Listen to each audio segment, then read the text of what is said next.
జాతీయ రైతు దినోత్సవం సందర్భంగా మన స్టూడియోలో ఉన్నటువంటి రైతు మిత్రులు అనపరెడ్డి వెంకటరెడ్డి గారికి ముందస్తుగా జాతీయ రైతు దినోత్సవ శుభాకాంక్షలు.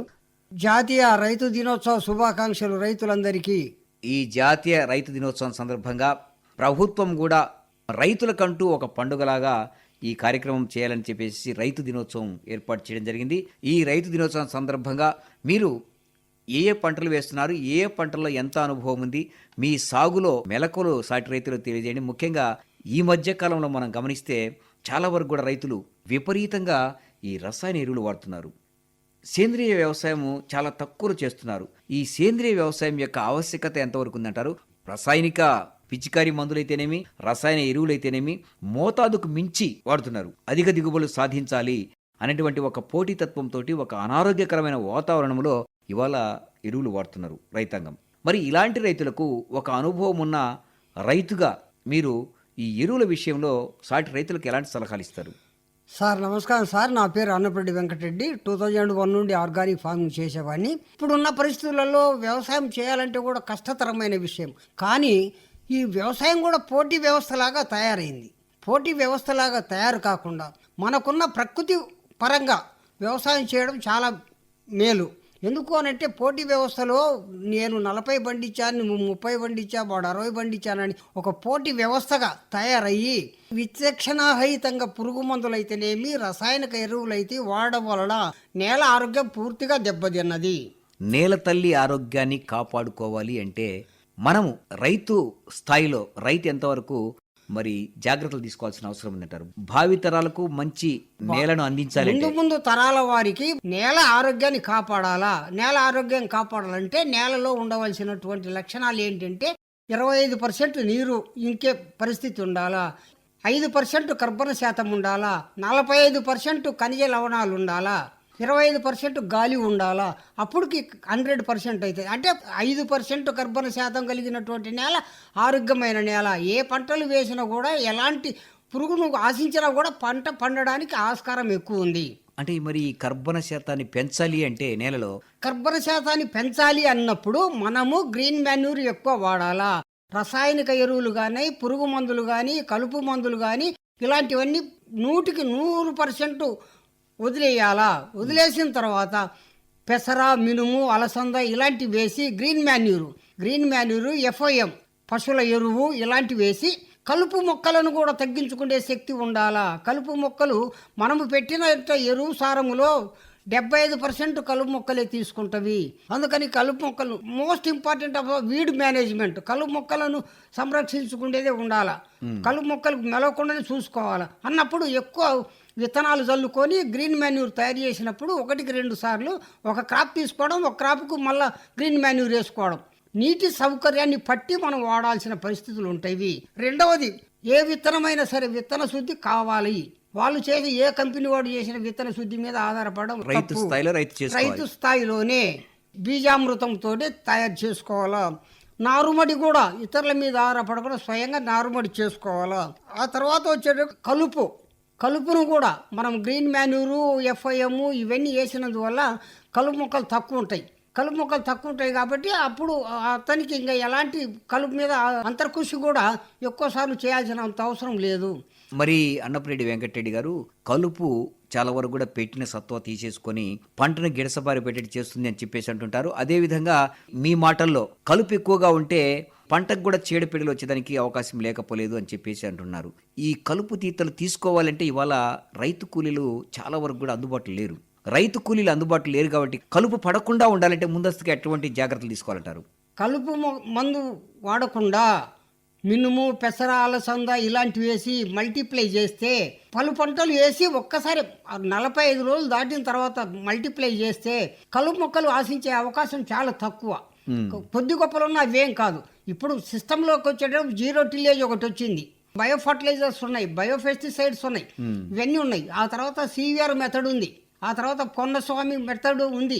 ఇలాంటివన్నీ కూడా చాలా రకాలు ఉన్నాయి. అంటే కాలానికి అనుకూలంగా మనం కూడా మారాల్సి వచ్చిన పరిస్థితులు ఉన్నాయి. ఎందుకంటే మనం వాడినటువంటి రసాయనిక ఎరువులు అయితేనేమి, పురుగు మందులు అయితేనేమి వీటి వల్ల మనుషులకు cancer, sugar, BP, heart strokes ఇలాంటివన్నీ వచ్చే పరిస్థితులు ఎక్కువ ఉన్నాయి. అంటే కాబట్టి కలుషిత ఆహారం తినడం వల్ల. కలుషిత ఆహారము, నీరు కలుషితము, పంచభూతాలు కలుషితము, ఈ అన్నిటి వల్ల ఇప్పుడు మనుషులు ఆయుష్ పరిమాణం దిగజారిపోతుందంటే చెప్పాల్సినంత అవసరం కూడా ఏం లేదు.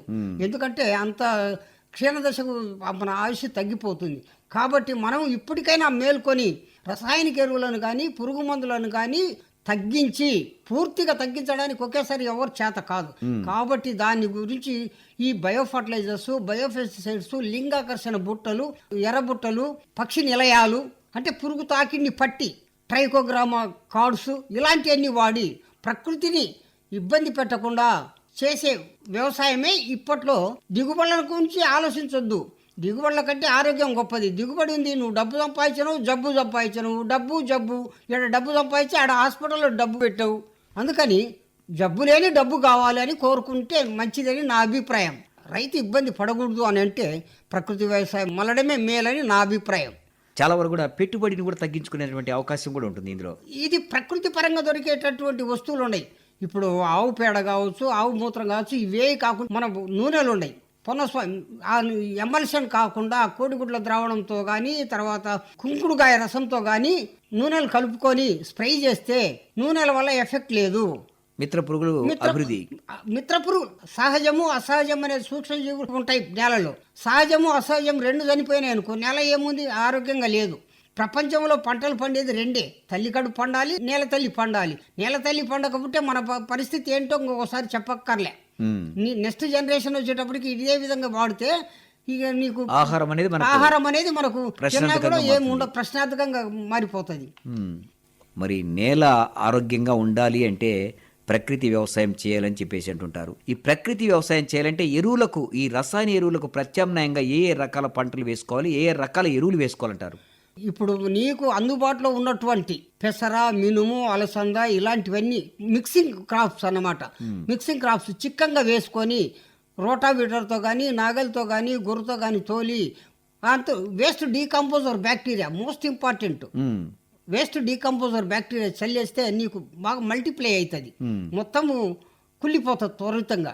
అప్పుడు నీకు అదర్గా నువ్వు ఎలాంటి నువ్వు కొని రసాయనిక ఎరువులు కొనాల్సిన పనిలే. ఇంకా నీకు ఏదైనా నీకు అందుబాటులో ఉంటే, నీ దగ్గర కొద్దిగా పశువుల పెంట ఉంటే దాన్ని యారో బయోడైనమిక్ కంపోస్ట్ లాగా, అంటే నీ దగ్గర ఉన్నటువంటి వేస్ట్ కానీ, ఈ పేడ కానీ ఇవన్నీ కూడా యారో డైనమిక్ అంటే చేప వెన్నులాగా తయారు చేసుకొని పెట్టేస్తే నీకు డిఏపి కానీ 20-20 కానీ అంతకాడికి కూడా అది 100 కేజీలు వాడితే ఇది 50 కేజీలు వాడినా ఈక్వలేషన్ ఉంటుంది. అందుకని ఎప్పుడు కూడా నువ్వు సూటి ఎరువులను వాడు, కొద్ది గొప్పల ఎక్కువ వాడొద్దు. అవి కూడా భూసార పరీక్షలు చేయించుకొని వాడుకోవాలని చెప్పేసి అంటుంటారు. ఖచ్చితంగా భూసార పరీక్ష చేయించుకోవాలా. భూసార పరీక్ష చేయించుకున్నప్పుడు నీకు ఏ నత్రజని, భాస్వరమా, పొటాషియమా, అదర్గా ఎలిమెంట్సా, ఏ డెఫిషియన్స్ ఉన్నాయనే తెలుస్తుంది. తెలిసినప్పుడు దానికి తగ్గట్టుగా నువ్వు వాడాలా. రెండవది పొటాష్ అంటే పాటు ప్లస్ యాష్ పొటాషే, అది కూడా స్వయంగా తయారు చేసుకోవచ్చు. ఎట్లా అంటే ఆవు పిడకలు ఒక 8 కేజీలు 4 కేజీలు తీసుకొని దానికి కొద్దిగా ఉప్పు కలుపుకొని స్ప్రేయింగ్ చేస్తే బాగుంటుంది. తర్వాత ఇప్పుడున్న పరిస్థితులలో గ్రోత్ ప్రమోటర్గా ఇంగువ ప్లస్ పులిసిన మజ్జిగ, ఇంగువ పులిసిన మజ్జిగతో తయారు చేస్తే 4 రోజులు పొలయబెట్టి మజ్జిగను అంటే చిక్కంగా మరీ నీళ్ళగా కాకుండా పెడితే గ్రోత్ ప్రమోటర్గా పనిచేస్తుంది, తెగుళ్ళ మీద పనిచేస్తుంది. స్వయంగా మనమేమి పెద్దోళ్ళు పూర్వీకులు ఏం చేశారు ఆ వ్యవసాయం కొద్దిగా మలుచుకోవడమే. మనమేమి పెద్ద గొప్ప ఏం కాదు ఆ విషయంలో. అంటే ఈ రసాయనిక ఎరువులు, పురుగు మందులు వీటన్నిటిని కూడా తగ్గించుకుంటూ కాలక్రమేణా తగ్గించుకుంటూ ఉంటే మనము మన ఆరోగ్యంతో పాటు మనందరి ఆరోగ్యాన్ని కాపాడినట్లు రైతులు అవుతారు. రెండవది సీవియర్ మెథడ్ ఉంది. 2 అంగనాల మందం మంచి నేలలో, అంటే మన ఏ పైరు అయినటువంటి నేలలో కొంత మట్టిది ఒక 20 కేజీలు తీసుకొని ఆముదం మిక్స్ చేసి అది ఒకరోజు ఉండనిచ్చి తేరిన తర్వాత వడగట్టుకొని స్ప్రేయింగ్ చేస్తే ఇట్లా ఫర్టిలైజర్గా కూడా పనిచేస్తుంది, గ్రోత్ ప్రమోటర్గా పనిచేస్తుంది. అదేవిధంగా 4 అడుగుల లోతు గుంత తీసి ఎడ్జంబడి తవ్వి అది 20 కేజీలు తీసి ఆముదం కలుపుకొని దాంతోనే పాటు వావిలాకు కషాయం కానీ, వెల్లుల్లి కానీ ఇలాంటి అంటే చీడపీడల మీద కూడా పురుగు మందులకు ప్రత్యామ్నాయంగా మార్గాన్ని మనం అన్వేషించాలి. కానీ కేవలం పురుగు మందుల మీదనే ఆధారపడడం అనవసరము. మరి పచ్చి రొట్టె ఎరువులు వేయాలి అని చెప్పేసి అంటుంటారు. పచ్చి రొట్టె ఎరువులు వేస్తే మాగాని పొలంలో చాలా రకాల పోషకాలు అందులో లభ్యమవుతాయి అని చెప్పేసి అంటుంటారు. ఈ పచ్చి రొట్టె యొక్క ప్రయోజనాలు ఎంతవరకు అంటారు పచ్చి రొట్టె మీ ఎరువులు అనుభవంలో? పచ్చి రొట్టె ఎరువుల వల్ల ప్రయోజనం అంటే మామూలుగా నేల కూడా మనలాగానే విశ్వాస నిశ్వాసాలు అనేవి ఉంటాయి. కానీ లోతుకు పోయే కొద్దీ దానికి కూడా నీకు గ్యాపులు రావాలంటే ఊక కానీ తర్వాత పచ్చి రొట్టె ఎరువులు కానీ తర్వాత వేరుశనగకాయ పొట్టు కానీ ఇలాంటివి వేసినప్పుడు అణు విడిపోతుంది. విడిపోయినప్పుడు భూమి పొరలుగా పొరలు ఏర్పడుతుంది. పొరలు ఏర్పడినప్పుడు నీళ్లు లోపలికి ఇంకి ఎక్కువ రోజులు చామ చేత నిలుపుకునే శక్తి ఉంటుంది నేలకు. మనం గ్రీన్ మాన్యూరు, FIM ఇవన్నీ వేసినందువల్ల కలుపు మొక్కలు తక్కువ ఉంటాయి కాబట్టి అప్పుడు అతనికి ఇంకా ఎలాంటి కలుపు మీద అంతర్కృషి కూడా ఎక్కువ సార్లు చేయాల్సినంత అవసరం లేదు. పంటకు పెట్టకు రాదు. అదే కొండపైన ఉన్న చెట్లకు ఏ పురుగు మందు రసాయనిక ఎరువులు వాడలేదు కాబట్టి ఎంతలో ఎండలో వచ్చినా కూడా ఎండ తట్టుకోగలుగుతుంది. అంటే దాంట్లో స్టామినా ఉంది. మన దగ్గర స్టామినా లేదు. మన పడ్డ వర్షపు నీళ్లు కూడా ఒక్క డ్రాప్ కూడా 2 అడుగుల లోతుకు మించి పోవడం లే, వేస్ట్గా పోతున్నాయి నీళ్లు. అంటే భూమిలో నీరు ఇంకితే తేమ శాతాన్ని ఎక్కువ రోజులు నిలుపుకున్నప్పుడు మొక్క ఆరోగ్యంగా ఉంటుంది. పురుగు మందులు రసాయనిక ఎరువులు వాడకుండా తగ్గించుకొని వాడితే ఆ మొక్క చీడపీడలకు వచ్చినా కూడా ఆ మొక్క తట్టుకొని నిలబడి మంచి దిగుబడి ఇచ్చే అవకాశాలు ఎక్కువ ఉంటాయి. మనం స్వయంగా మనకు అందుబాటులో ఉన్నటువంటి ఆకుల కషాయం కావచ్చు, మొలకల ద్రావణం కావచ్చు, ఇలాంటి మనం స్వయంగా అంటే కొద్దిగా మనం శ్రమ పడాలా. ఆడైతే డబ్బులు ఇచ్చి కొంటాము, ఈజీగా జోబులు పెట్టుకొని వస్తాం. ఇది కాకుంటే శ్రమ. ఆ కషాయాలు కావచ్చు ఇవన్నీ కూడా మనం స్వయంగా చేసుకొని పెడితే పెట్టుబడి లేని వ్యవసాయం, ప్రకృతి వ్యవసాయం చేసుకోవడం వల్ల మనకు వచ్చిన నష్టాలంటూ జరగవు. ఈరోజు మిరపకాయల మార్కెట్ చూస్తే 10,000, 12,000 లోపు ఉంది. ఆ పెట్టుబడి వస్తుందని గ్యారంటీ లేదు. అలాంటిది రాకుండా రైతు ఇబ్బంది పడకూడదు అని అంటే ప్రకృతి వ్యవసాయం మలడమే మేలని నా అభిప్రాయం. జాతీయ రైతు దినోత్సవం సందర్భంగా రైతులకు వ్యవసాయంలో మీ యొక్క అనుభవాన్ని చక్కగా వివరించారు. నమస్కారం అండి. నమస్కారం సార్ వెంకటరెడ్డి గారు. నమస్కారం.